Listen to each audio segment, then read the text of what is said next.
Are your kids grappling with far more than the final score? Discover science-informed tools for real resilience and mindful toughness.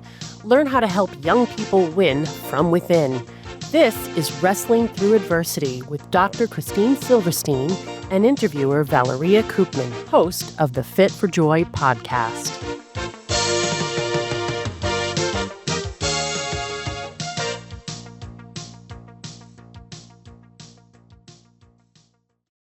Hello, everyone. This is another Freedom to Feel conversation, and my guest today is Dr. Christine Silverstein. Of course, we've been here before.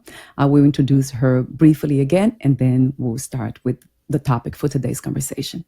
So Dr. Christine Silverstein is a peak performance coach, founder of the Summit Center of Ideal Performance. She's a behavioral health registered nurse and clinical hypnosis expert. Dr. Christine is also a researcher.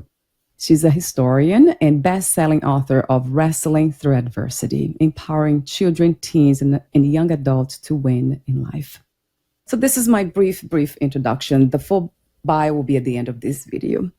But for now, I want to mention something else. So the topic for today's conversation is holism. So holism in healthcare today, mind-body split challenges the joy of being well. Mm-hmm. So this is also the theme of Christine's book, chapter 3, Realizing the Whole Self. Mm-hmm. Yes. What an interesting topic.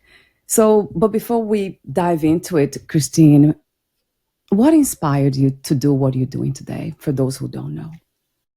Well, the inspiration for my book that I started on March 1st, 2022, was looking at what was going on in the world with children, and just sitting by and saying, oh my gosh, we're not supporting our children.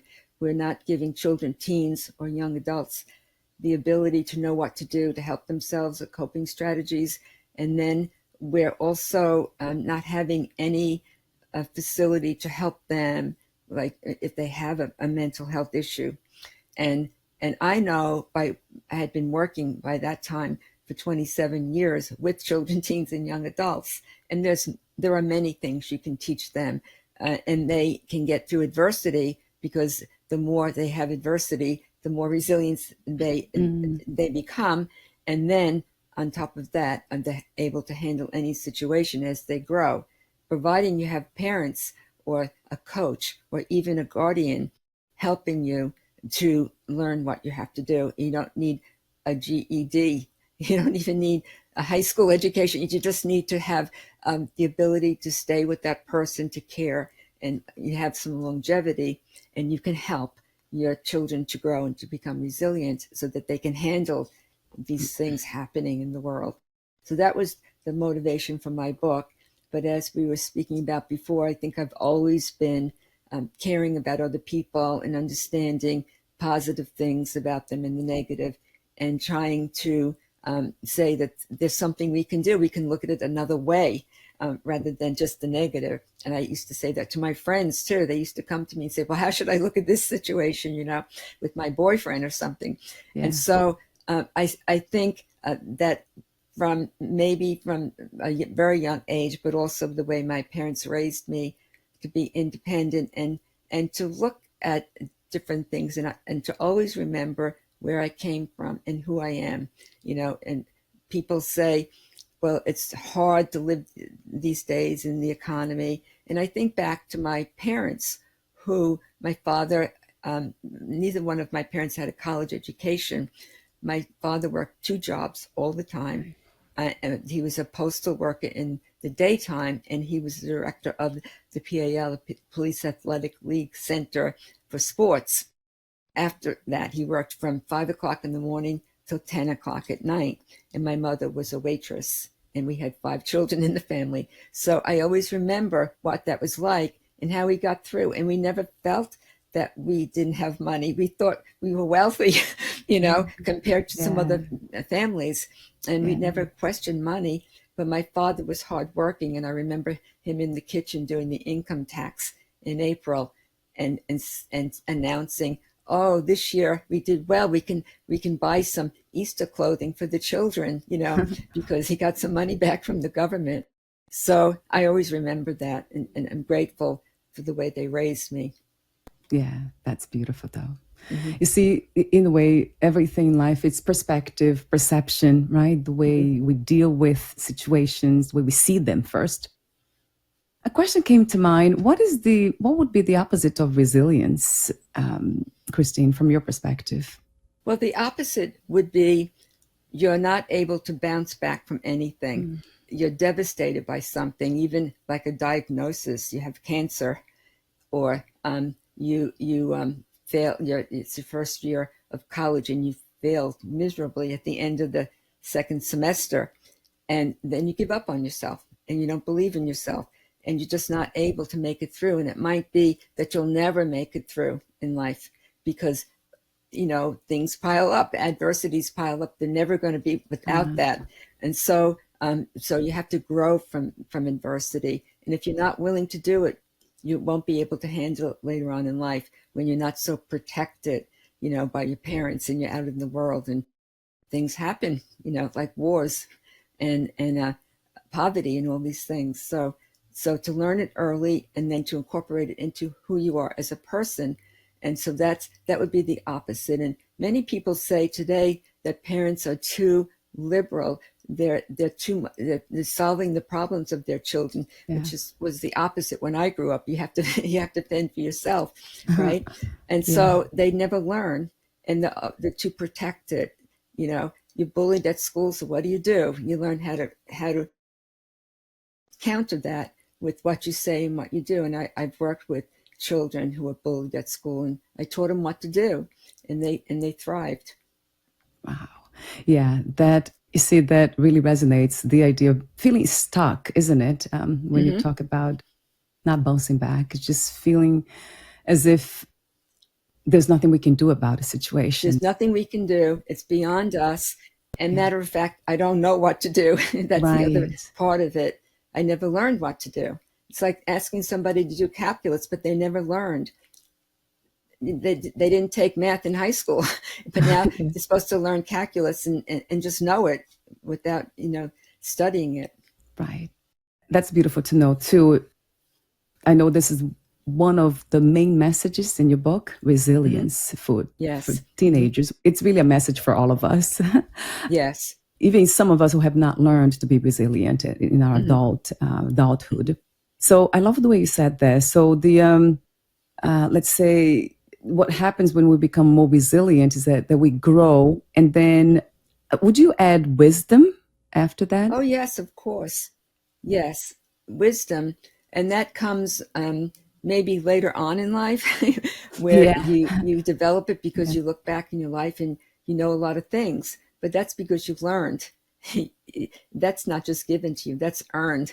And I really believe that in my life, as an older person, a more mature person, I have a lot of wisdom, but we seem to forget that sometimes with mature people. That wisdom's important, but that plus intuition, those two things are very important to combine.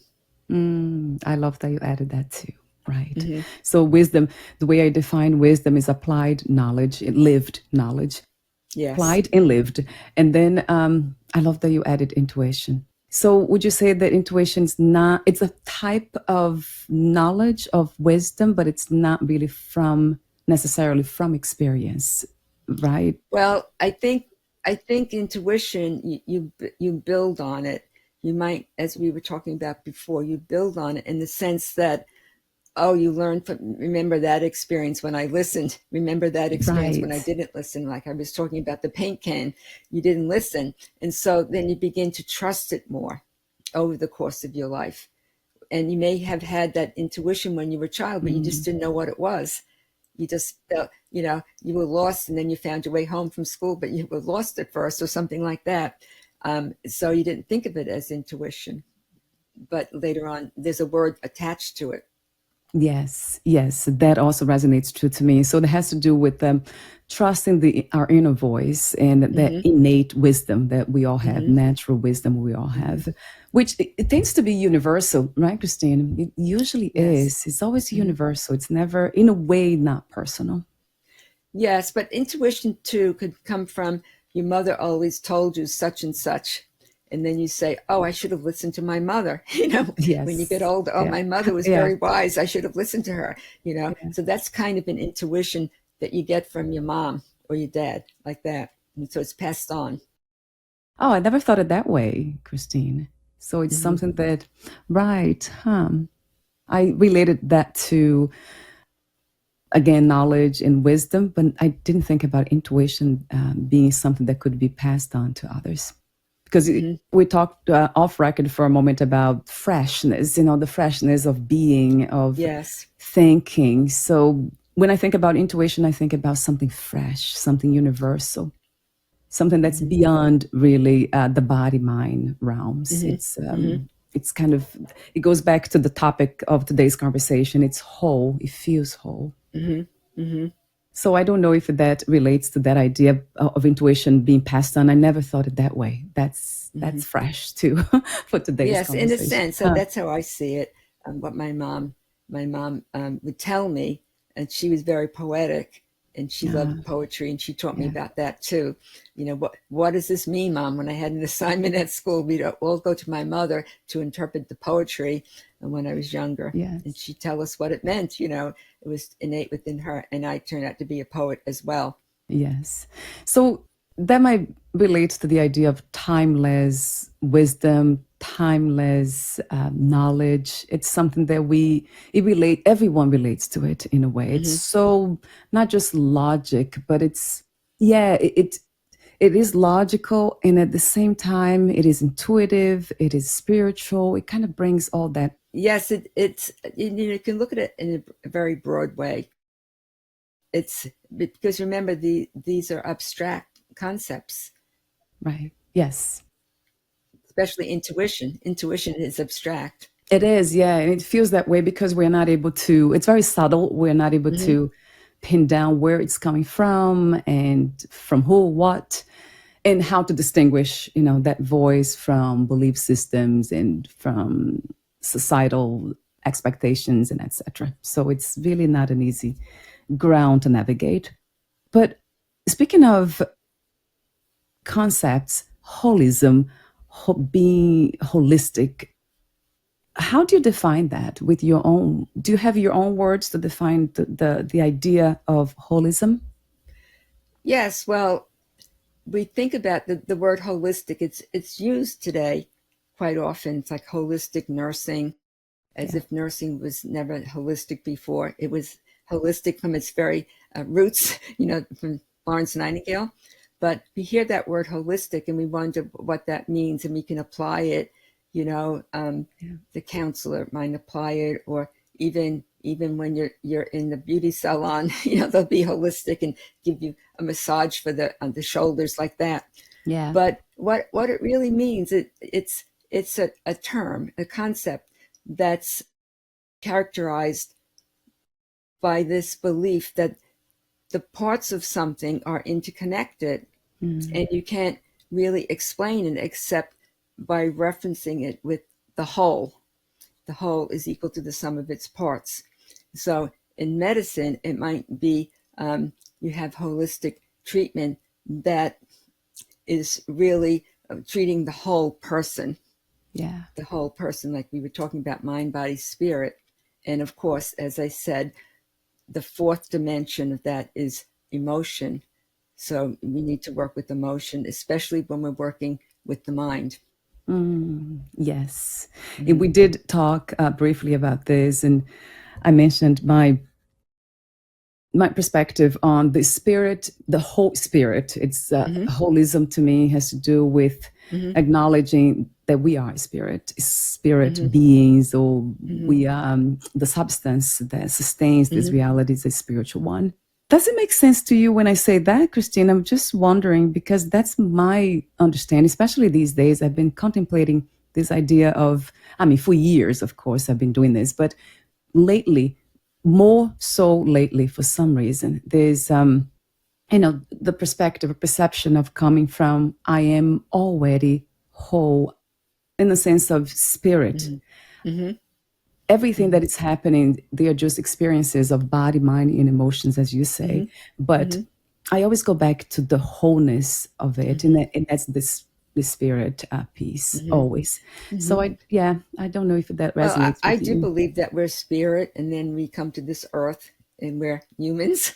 Yeah, I mean, talking about Neanderthals or whatever we are on this earth, and then we return in yeah, spirit.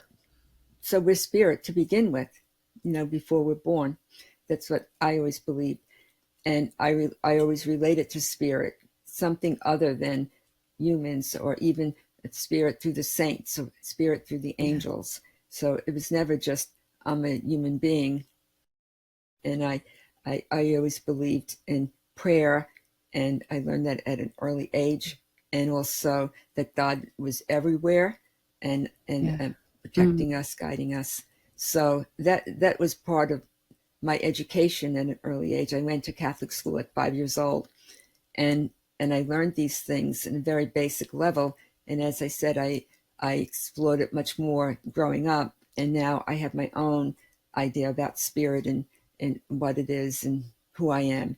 But the basic elements were given to me in Catholic school, and also the fact that my name is Christine, and my mother yeah, named me that purposely, because she converted to Catholicism when she was about 10, and she knew that name meant follower of Christ. So she gave that name to me, and she never told me that until she was older, why she called me Christine.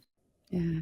I'm always so, it's not really an attraction. It feels like a calling. It feels like a longing to just Mm-hmm. be at this place that you call whole. See, holism, whole. What is it? It feels like, if I could express in words, if I can put words to it, it feels like I am what I'm looking for. There's nothing missing. There's nothing Mm-hmm. that can be added here. I'm Mm-hmm. already, I'm already there. Mm-hmm. But then, there's the body mind experiences that they feel like there's always something happening that Mm-hmm. makes us believe that we are not whole, that Mm-hmm. we are broken, that there's something to be fixed, there's somewhere to Yes. go, right? That Mm-hmm. we're not happy enough or Mm-hmm. healed enough. Well, that's the whole medical model that's focused on illness. It's not focused on wellness, and Right, that's where it comes into play that there's more than that. The patient is a person, right? right. As I described, and also that it's not just a physical challenge. And if you even think about releasing weight, like you weigh 400 pounds and you want to weigh less, there's emotion involved in that, and you have to look at emotion, not just the fact that you're going to be on this diet, which the word diet has the word die in it, so it's very negative. Yeah.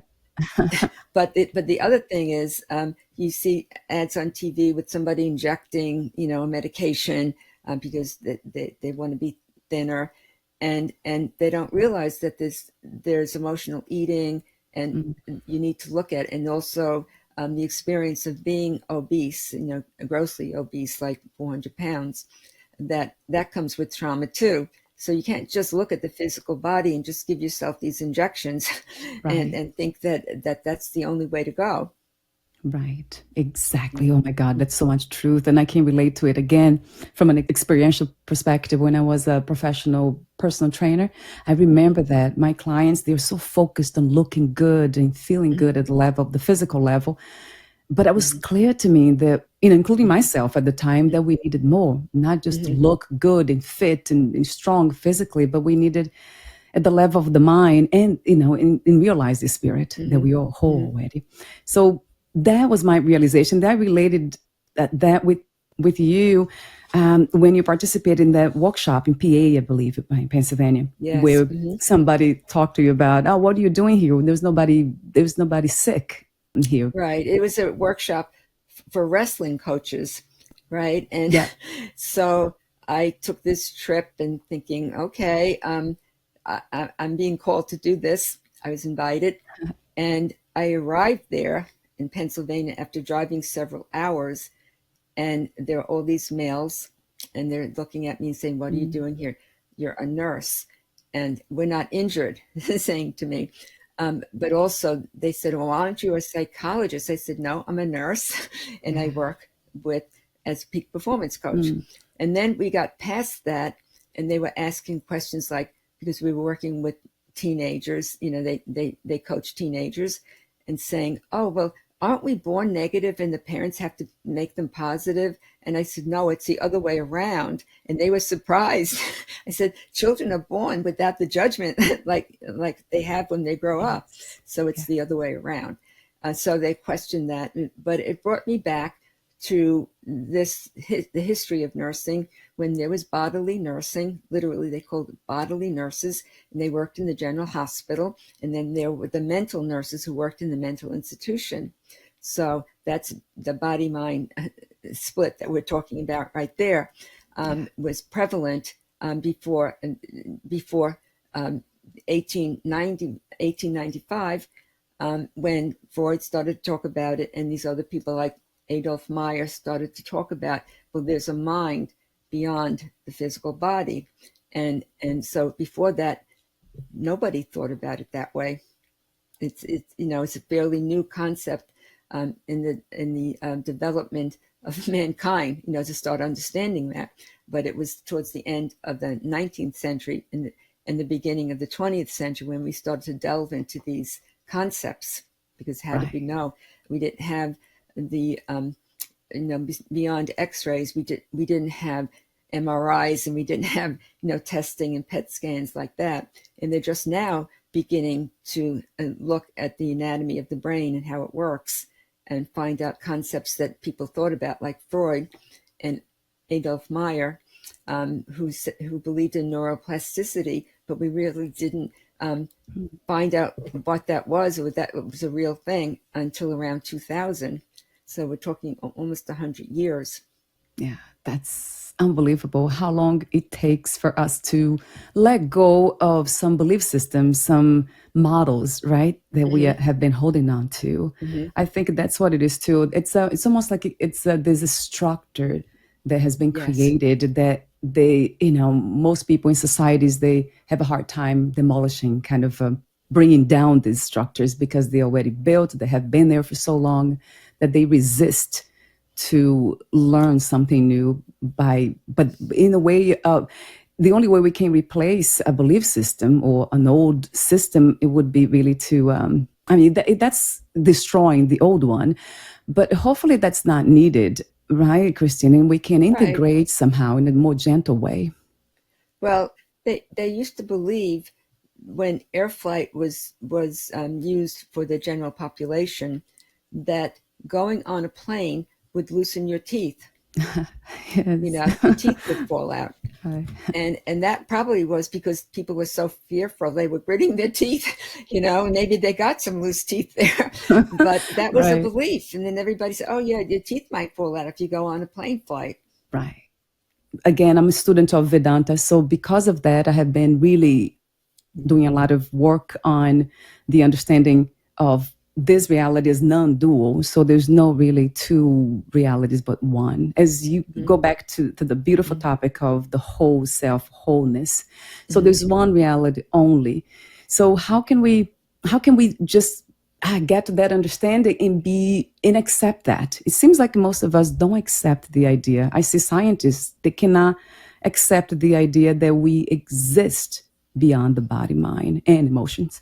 They talk a lot about evidence, but I think they need to be open too. That's something. It seems like they are believing something. They are not different from spiritual teachers or spiritual ideas in that sense. It's very abstract in that sense. Well, I think what you're talking about is the idea that there's a physical system, and then there's what Mandler, a writer, wrote about the mind, body, spirit dichotomy. And he said there's a physical system, and that physical system, you can check it out. You can x-ray the bone that's broken, and you can have the result and the evidence. And then there's the mental system, he called it. He wrote his book in 1985, I believe it was. And so he's saying, well, how can the physical system have feeling? He said, that's what the problem is. He said, this is a problem that we're looking at, but how can the physical system have feeling?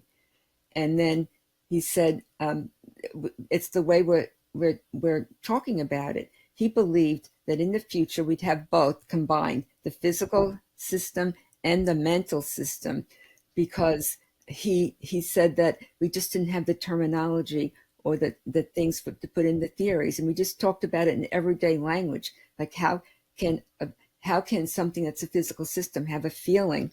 So he said, in the future, we'll find out, and we're finding out more now because we're learning about the brain, and have much research on it, and very advanced research, and we're finding out that they're all connected. It's just that we believe that they're separate, and the doctor said, I have this or I have that, but there are such things as psychogenic epilepsy or fundamental neurological disorder, they call it.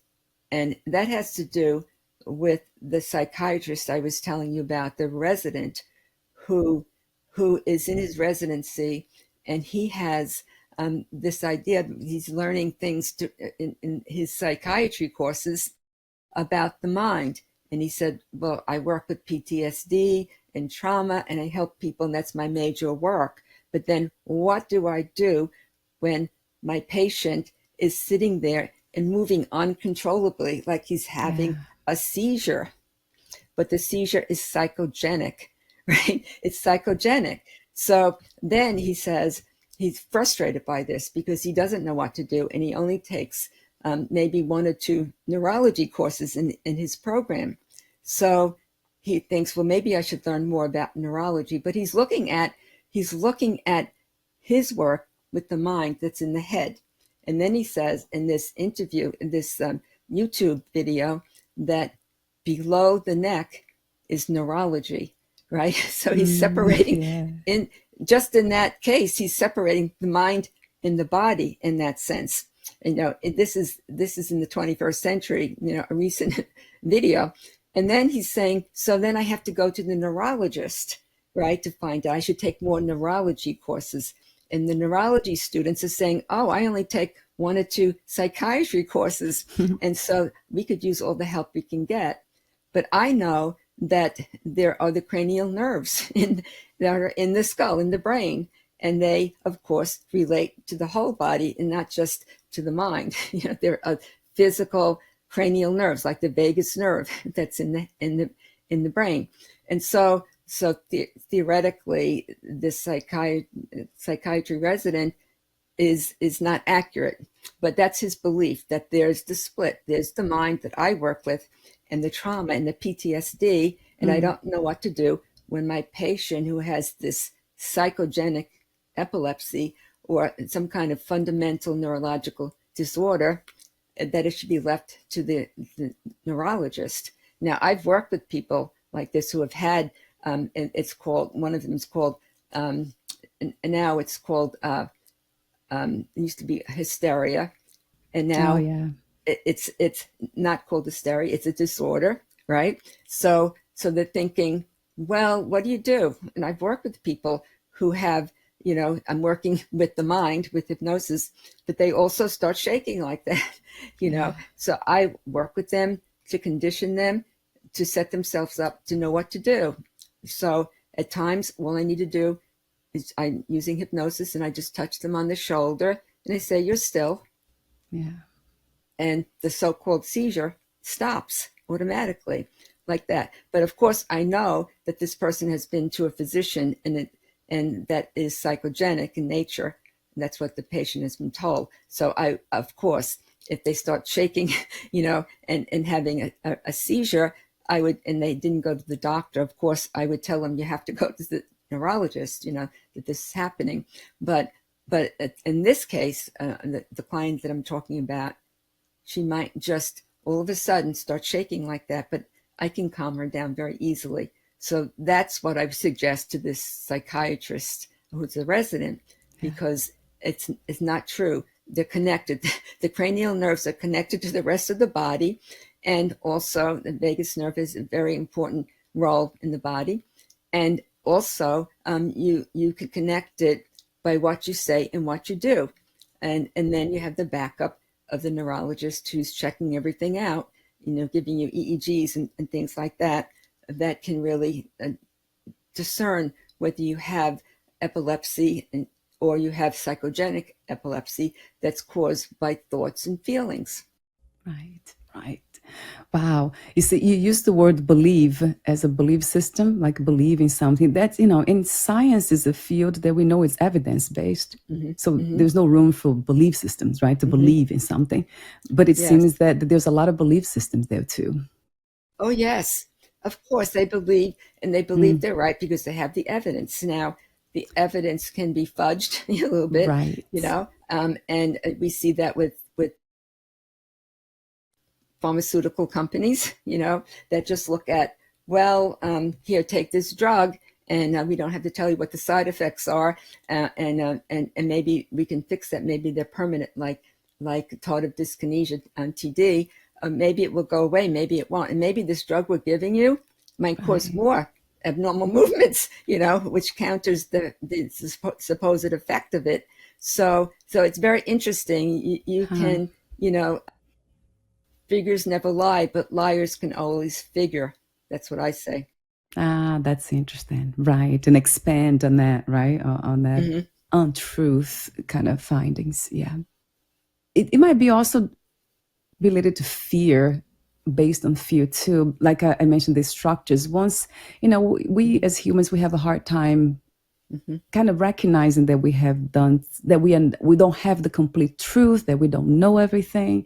So I think there's shame behind that too. So they tend to hold down to what they know and move forward with something that might not be working, as we already see in the medical system, healthcare system, treating the person, as you've been saying, as this, only body, only mind. It doesn't work. It has not been working. And that we're actually persons. We're not a diagnosis. We're not just a physical body. And we're not a room number, like patient in room number such and such. We're actually human beings, and we have different needs and different perceptions, and things can change depending on the way you talk to people. And so there are lots of stories about that, like the patient. I read once about a patient who had a heart condition. It was really, he was, as far as the physician said, he was at the end of his life. And he was in the bed, and the head physician was talking to the residents or the interns and saying, "Look at him; his heart is racing." And in other words, there's no hope for this man. But they sent him home because he used the word gallop, right? His heart is galloping. So they sent him home, and he came back some months later for a checkup, and his heart had improved. So the doctor was so surprised because he thought he was a goner. He was going to die soon. So he said, "What did you do?" He said, "Well, I listened to you, doctor. You talked about my heart galloping, and so I made myself into a racehorse.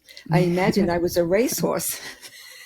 And that's how he healed. He was galloping. That's interesting too. Yeah, you see, there's space, that room for not just imagination, but the intuitive. You mentioned that earlier, and I know you didn't talk about Gabriella, how you asked her for guidance.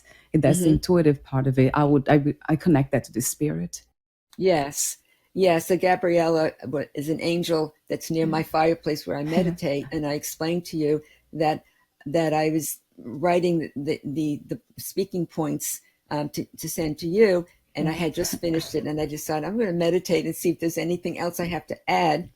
And when I opened my eyes, my phone rang, and there was a message on there about this psychiatrist in the mind-body split that he was talking about. I said, "Oh my goodness, this is evidence for today." So I felt that I was guided, and that somehow it ended up on the phone. When I looked at the message, it was something that was listed there, and so that's very incredible to me that, showing me that I'm guided to see things. And as a historian, I know that's very true of what I should look at and what I should focus on, and even get the spirit of a book that might move off the shelf when I'm looking at in the library, or asking Florence Nightingale when I did research at the British Library with her thousands and thousands of letters that she wrote, one of the largest archives in the world. And I wanted something to know about interpersonal relations and how to talk to people. And people were telling me that Florence Nightingale, she was just an administrator and she was mean and she was this and that. And that was not true, because I was able to access the letters that she wrote to the soldiers during the Crimean War, even though she had Crimean fever herself and she was very ill. And the stories that she told to the family members, oh, this, not to be alarmed, your son died in the hands of a nurse, we took care of his personal needs, and this is what he said about you. And she wrote these letters home, and I'm sitting in this British library, where the Magna Carta is, and I'm bawling my eyes out reading these letters that Florence Nightingale sent, because they were the actual letters. And so, yes, nursing is holistic. It always has been since Florence Nightingale. I can vouch for that. That's one of the things I was investigating when I went there. Very big privilege for me to read her notes and her statistics that proved that nurses had value. And that was the beginning of nursing. Yes. I really think that the fundamental issue per se, which to me it is a problem, as we can see in this reality, is the belief that we are only the body, mind, and emotions, I could add. So I think that's very limited. And by limiting ourselves, then it doesn't leave a lot of room for the unlimited, the infinite. There's the beauty of big pictures. So that's left for the artists and for the spiritual people. But we know that everyone could have access to that. And we are, because we are part of that, the whole body, that absolute reality, which I call it the spirit. So I don't know if that makes sense to you, Christine, but I do think that it's belief systems. We just believe in that we are the body, mind, emotion only. That's really the root of all issues that we might have here in this reality that I call ignorance. Yes, well, we have to understand also that spirituality isn't just religion. Right. We tend to think that it's religion. This is what I believe. This is what I was taught. And as I told you, I started at Catholic school at 5 years old. And so I thought that Jesus was in the light fixture above me, because I couldn't see the altar. Yes. The priest said, God is light. And I'm praying to the light fixture above me, because I was in the back of the church and the taller people were in front of me. So I learned that it's everywhere, and it's in nature, it's in the trees, and that we're all connected through our DNA. And that has been proven. And I recently went to a beautiful exhibit at the Museum of Natural History in New York City, and it talked about how we're connected to the plants and to the bugs and the bees and all this through our DNA. And it was an immersion experience where we went into this room and the lights were above us, and it was just a beautiful experience. And you came out feeling that everything's connected. I've always been connected to the trees, connected to the ocean. I used to wake up when I was a mother of small children and feeling like, oh my gosh, I'm here with the laundry. I had 4 children, the laundry up to my hips, on Monday morning, and thinking, what am I doing here? I must have another purpose, right? Talk about forgetting who you are. And then I'd wake up in the middle of the night, and my husband would wake up too, because I'd sit up and say, the ocean's calling me, and my husband say, what? How could the ocean be calling? Why don't you go to sleep and tell me tomorrow? I have to get up for work tomorrow. But I've always been connected like that. And I don't know, I must have been dreaming about being connected to the ocean, because I grew up near the ocean. And so I know, I understand it in a different level than somebody who didn't visit the ocean many times. I saw life and death there. I saw many things at the ocean growing up. like somebody drowning, for instance. I witnessed that when I was a small child. So you just explore, investigating all parts of being and not really going one way. I know that's not easy to do, right, Christine? Because again, because of structures and the way society operates, all these outdated systems in place, we can't really, there's just too much value being given to rational, let's say, expressions of being. If we don't make sense, then we must be, let's say, as somebody who is out there in a spiritual, I don't know, with the spiritual understandings, or they have lost their minds, or and that creates a lot of problems too, because then judgment sets in, and as you know, ignorance will create a lot of suffering from that place of not knowing. Definitely. Right? And if you look at the work of Adolf Meyer, Dr. Adolf Meyer, that I spoke about, he was at the Henry Phipps Clinic in Johns Hopkins, and he believed, and this is very early on in the mental hygiene movement, connecting with Clifford Beers, who was the person who wrote The Mind That Found Himself. He had been in seclusion, and he's a Yale graduate, and all the horrible things I know because I printed out his book and read it. So I know all the horrible things that happened to him there. So he started the mental hygiene movement in 1908, but then Dr. Adolf Meyer joined in with him. So they were the co-creators, and they believed in psychobiology and that there was connection between the mind and body, and that the patient was a person. And this is way back in 1910. Right. And so they were saying, oh, you can go in and you can rehearse on the hospital unit. You could mentally, what I call mental rehearsal today when I work with my clients, you could rehearse the scenarios in your life, and you can improve upon them.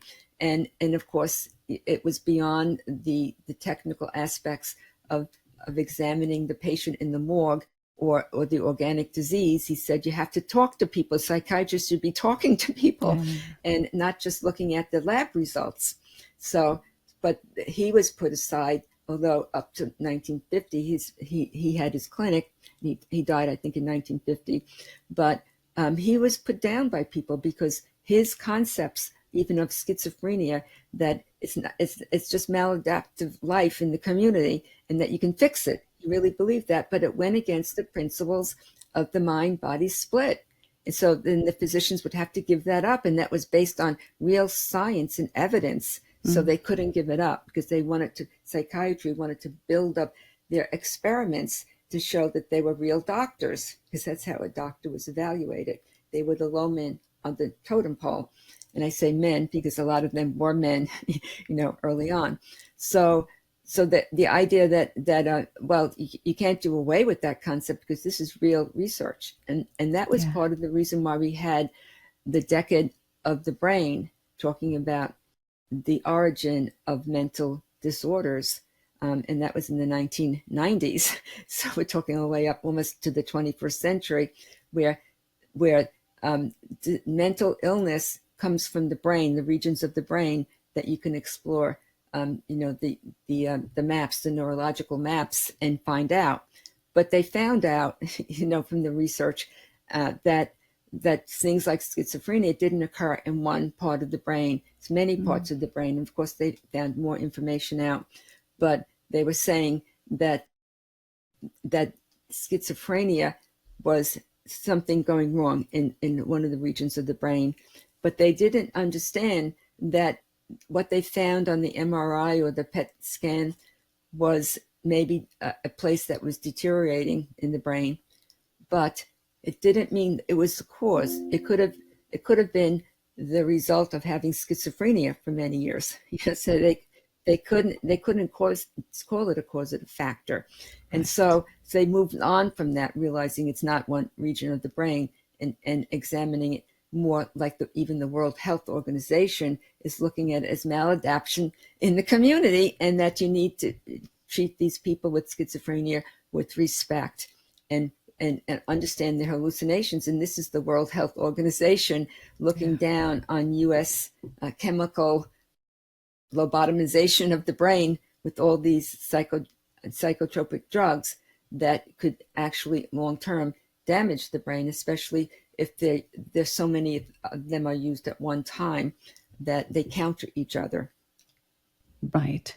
So you see the understanding that, again, going back to fundamental understandings, like what is to be mentally healthy? That's a question that I often ask everyone, therapists, psychiatrists here, because I'm really curious to know, how did they find that? How do they look at, if they look at life as a whole, or they are just looking for parts of it? They're not looking at the whole.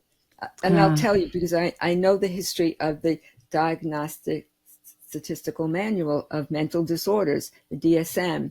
I studied that along with all my research on psychiatric nursing and psychiatry as a historian.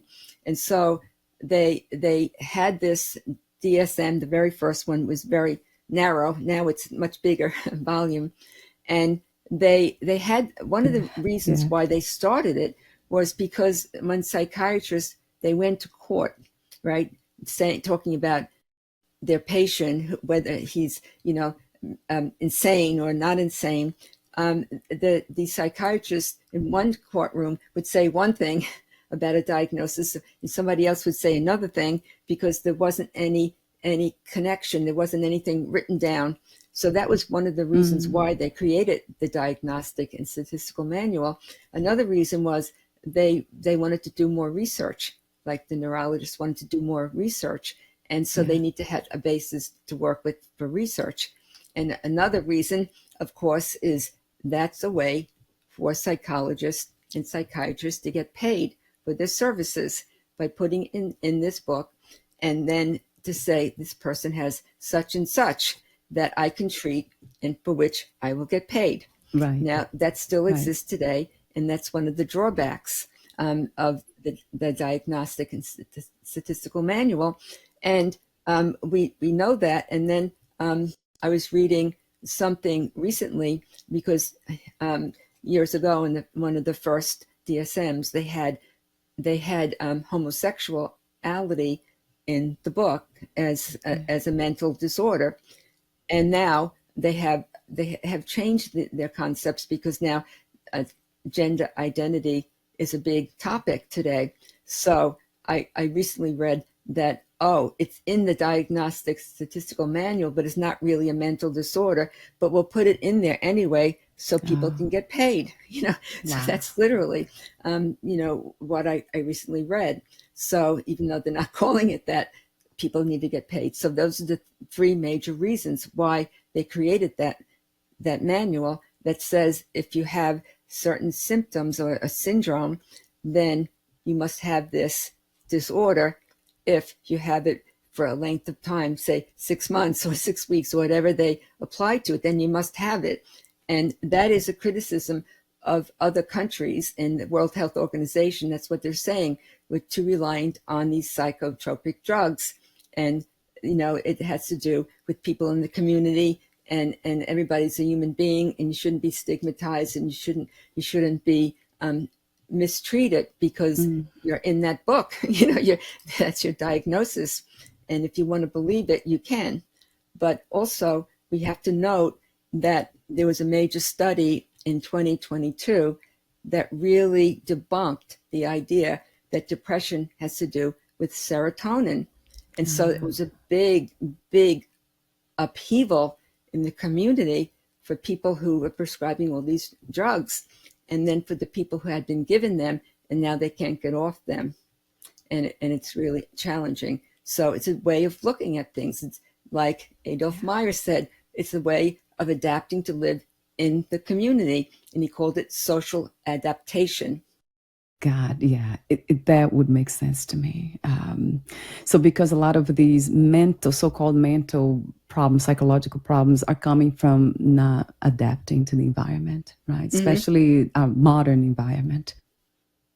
What is your vision for that, Christine? Well, I think that as we were talking about earlier, we have to know ourselves, and we have to know that we can do things as parents. For instance, we can actually help our children overcome the challenges of epigenetic DNA changes that are reversible by positive parenting. That's where the hope is, that parents understand themselves first, or the guardians or whoever, even a coach who's caring for their student athlete, that you have to understand yourself first, and then you need to work with yourself, your traumas, release them, and then learn what to do to teach your children the same things. And this is how you teach empathy. Through you learn that through your parents. Yeah. And he was a psychoanalyst and a psychiatrist. His name was Dr. Stanley Greenspan, and he wrote his book in, I think it was 1997, and he has since passed on. But he was this great doctor. I love his book. I almost like slept with it when I was writing my book, because it had such important information in it. And he said that mental health, it can be determined in different ways beyond this diagnosis and this manual. He said somebody who has gone, he gave two examples. One was, her name was, I think, Sylvia, and how she had all these challenges. And when she was a child, there were many children. Her parents died when she was young, and she took care of all her family, and she got through life, and her daughters died. But still, at the end of her life, she had empathy for other people. She helped people. And he's saying she's mentally healthy. So she had challenges. She was even in maybe being treated for a mental disorder at one point. But she's healthy because she's empathetic. She's getting through life and all the challenges, and she's resilient. And then he compared that with a man who he was full of himself, and he didn't really have any empathy. His wife had breast cancer, and he said, so what, you'll get better from it. And pretty much left her. He couldn't empathize with his children in sports. He couldn't speak to them. And so he said, Dr. Greenspan said, well, he is not mentally healthy because of the way he's behaving. So it's a different way of looking at what is it and what is not. And we have never really determined it, and that's the failure today. But it can be remedied by learning what to do, and we need to take responsibility for ourselves. But who's going to teach us this stuff, if our parents don't, and our parents don't know it? So then that's very negative, the negative outcome. But I believe that people can learn what to do, look back in their lives, and help their children to grow and to become resilient. And then you can get through anything, no matter what the catastrophe is, and you'll bounce back. And that's a sign of mental health right there. Wow, what a beautiful message.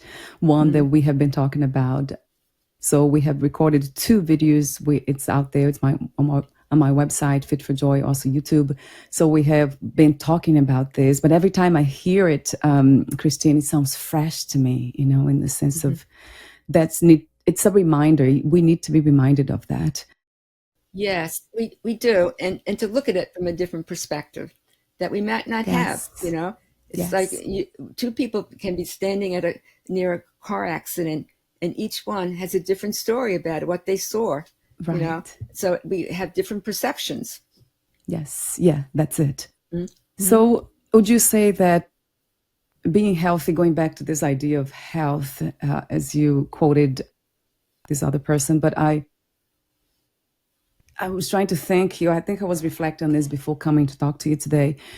It's doing something, behaving in a way that we know it's beneficial for the whole, isn't it? There's something about health that resonates with that, knowing that everything's part of that whole. So it's like being in the body, all taking care of all the cells and of all, doing something to this body-mind complex that it kind of keeps it in balance. So to me, that would be the idea of health, thinking about the body, mind, but then we're going with the big picture, as you said, behaving in a way that it's beneficial to humanity, to the environment, the earth, everything around us. Like in this emergent experience at the Museum of Natural History. And then from there, I went to the planetarium and I saw the stars and the planets. So it was a great day at the museum.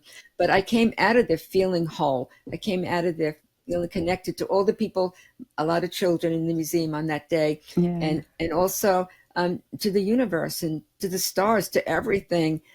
Just like Galileo, he said, Huh. man isn't the center of the earth. And that was like big news in that day, but nobody believed him, unfortunately. Yes. Yeah. You see, that's beautiful though. If see, that's the contemplation. Even though we can't do anything to be beneficial to the stars and the the cosmos at large, but there's something about the gratitude, the appreciation of being able Hmm. to even see that, to witness this Exactly. amazing Hmm. show. It feels Hmm. like that. So that's coming from that place. That what it feels like. It comes from the being connected to everything. Yes, and that's humanity, and that's empathy, that you can empathize with somebody, like somebody Yeah. in Gaza, somebody in Israel, somebody who lives in Iran. What are their lives like? And you Right. don't know because you haven't experienced it. You only know what your experience is. I found that out as a young child, and I was sleeping at my friend's house overnight, and in the morning we went into the kitchen. I had no shoes on, no slippers, and I felt the floor like gritty underneath my feet, and I was just totally shocked. I was about 10 years old, and I thought everybody cleaned the kitchen floor like my mother. And I went home, and my mother just laughed. And she said, no, everybody isn't as it doesn't clean every day like I do, because my father was very meticulous. But that was a shock to me. I'm thinking, what is this under my feet? It was like sand or something. Yes. You see, it's being able to understand that we are all different. Yeah, we're all the same and different at the same time. Different in the sense of being unique and a unique expression of life itself. So Yes, it's we're just all unique. unique. And that's true with the physical body. We're born with essentially the same organs, some people Yeah. without certain organs, unfortunately. But there is such a thing as a person having their organs switched to the other side of the body. Instead of the heart Mm. here, it's on the other side, and all the organs are switched when they're born. So it's not perfect. It's the system. It was all there, but it was just switched. So if you try to listen to the heart where we have Yeah. our hearts, you wouldn't hear the heartbeat like that. And you'd find out soon after birth that your heart was on the other side. Yes. Yeah. You Mhm. see, the way I see it is because my perception, which I'm deepening every day, I do Mhm. work on that, meditation, contemplation, is that everything is God, the expression of God. Everything. Mhm. So it's Mhm. beautiful to honor the expression of that which it's infinite, that's timeless, unlimited, which I call Mhm. God these days. I'm really not really trying to use a different word. Before I Mhm. was a little bit shying away from the word God, but not anymore. It's the Mhm. most direct way I can think about. Mhm. Everything's an expression of God. So Mhm. it's honoring that. That feels Mhm. whole to me. It really Mhm. does. Mhm. In you, I know, Christine, in your work, it's you don't really tap into this spirituality as in the sense of speaking about it, but it's all over it. Mhm. Everything you're doing, Yes. it's just Well, so it's part spiritual to of me. it. It's so much a part of it that you don't Mm, have to speak about it. It's right. just part of you. And that's how I feel. Everything comes from spirit.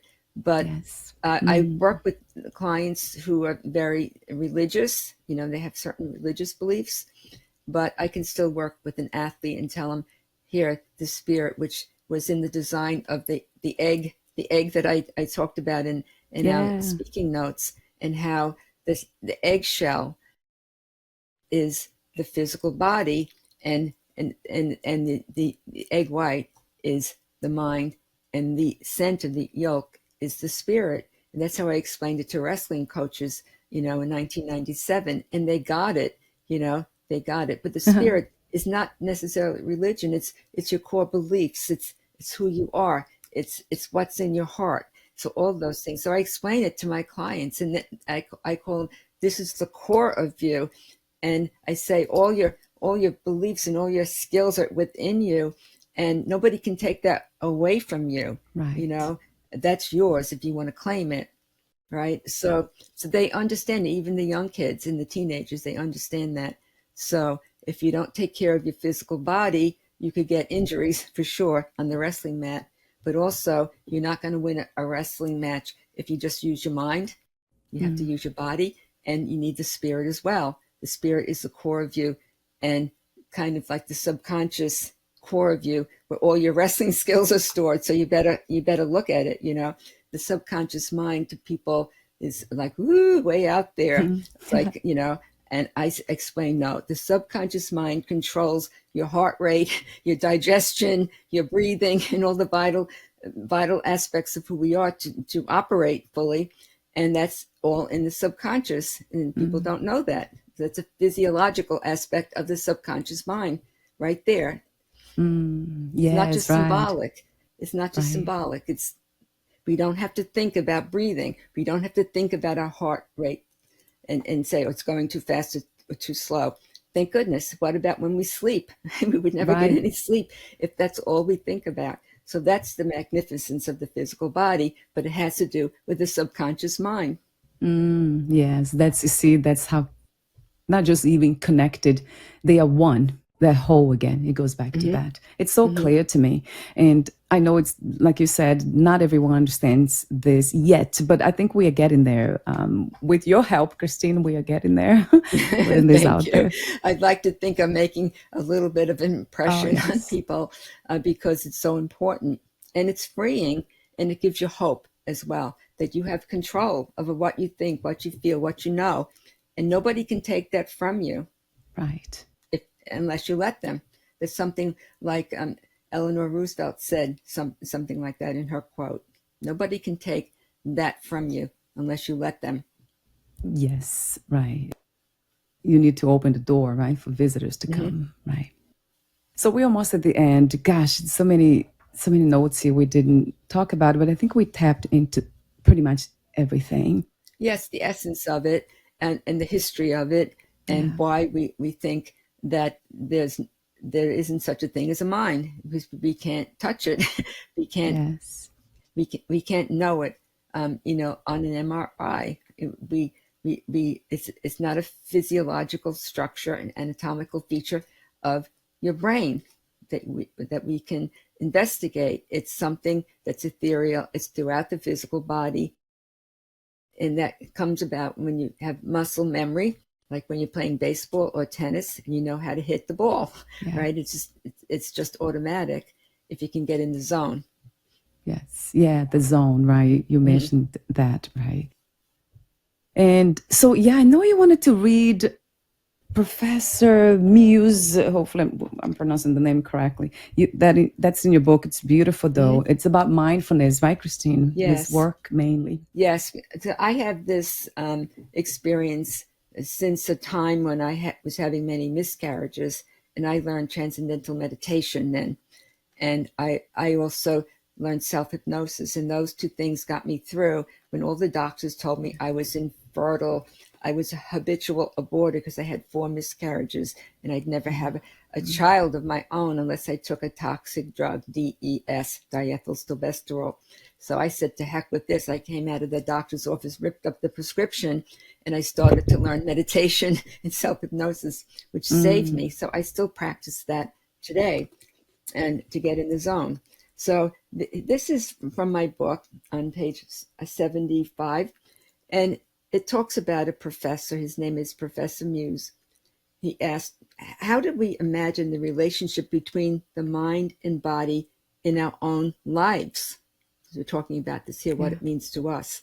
Professor Muse presents ideas for us on how to develop mindfulness, and he suggests the healthy practice of meditation. He tells us that we may not be able to control particular thoughts that come into our minds, but we can influence the conditioned mind that gives rise to them. Right. However, he cautions us that the mind must be tended to with a watchful eye to prevent unwholesome thoughts that can rob us of happiness and freedom. Yeah. As Shakespeare reminded us, there is nothing either good or bad, but thinking makes it so. Yeah. Thank you so much, Christine. Is there anything else you would like to mention? I do have, I want to mention your services here too in your website. But before that, anything else that you left unsaid? Well, I'd like to mention my book, Wrestling Through Adversity, Empowering Children, Teens, and Young Adults to Win in Life, and also that it's coming out in an audiobook soon. Yeah. in the next month, 2 months or so. And I'm also having it translated into Arabic, and that will be coming out sometime in the near future as well, for all people who speak the Arab language, and which I'm finding is quite an experience learning something about the Arab language and how poetic it is from the translator. He's teaching me that AI isn't the way to go, to record my book. So he's using different poetic words to describe the same thing, and it's quite beautiful. Gosh, I would love to listen to it. I just love languages. So yes, I'll have the book link on the podcast profile as I have for the other ones. And I want to mention your services too. So that's in your website, idealperformance.net. Yes. And I'll have the link here too. Yes. And I'm developing another website by Ghost Book writers. And that's going to be a promotion of the Arabic language book that's coming out. But also it talks about a lot of things in my book and my motivation for writing it and me as an author. So that will be coming out soon as well, the website for my book. So I'm very excited about that. And also I work online and also in office. So I work on WebEx for clients who are some distance, and then personally in my office. And my office is in Oakland, New Jersey. Gosh, and you offer so many amazing services. I was just going through them. Yeah, I'm very proud of my services because they're very unique. Yeah. I have a program called Operation Heal, and that comes from my experiences of having cesarean sections and the anesthesia didn't work. So to get in the zone so you can heal with the least amount of medication and no drug addiction, and how to get through the surgery pre-op, and then during the surgery and post-op, to heal faster. So that I developed over the course of time. I also work with fertility consciousness. I call it metamorphosis, fertility enhancement coaching, and in many other ways, and particularly with athletes. I work with many teens with their athletic pursuits, and also music and the performing arts. I work in all those areas as well as a peak performance coach, and a hypno coach, I call myself, because I use hypnosis. I teach self-hypnosis. How wonderful. I love the one that, you do stress management to overcome and conquer your fears. That's a great one. That's all part of it, yes. And the fears can come from any place. They can come because you don't have confidence on the wrestling mat, and it may go back to a trauma you had when you were younger. So I work with that. But it could be just fear, anxiety. You're afraid to go to school because you hear of all these school shootings. It can come in many different ways. That's why you need to be prepared and resilient. Yeah. Because you never can tell what will happen. Thank you so much again for your contribution to healing, to health, and spirituality in our reality. Thank you so much, Christine, for your presence. Thank you, Valerie, for the opportunity. Thank you. We'll be in touch again soon. Bye for now, Christine. Take good care. Okay. Have a good You too. Have a good day Thank now. you. Bye. That was Dr. Christine Silverstein, sharing another powerful story and practical tools to help young people build resilience and truly win from within. If today's episode resonated with you, please subscribe and share it with a parent, coach, or caring adult in your life who needs to hear this message. To learn more about Dr. Silverstein's work and to dive deeper into the topics discussed, visit her website, idealperformance.net. Thank you for listening to Wrestling Through Adversity with Dr. Christine Silverstein and interviewer Valeria Koopman, host of the Fit for Joy podcast. We'll be back next time with more insights on developing mindful toughness.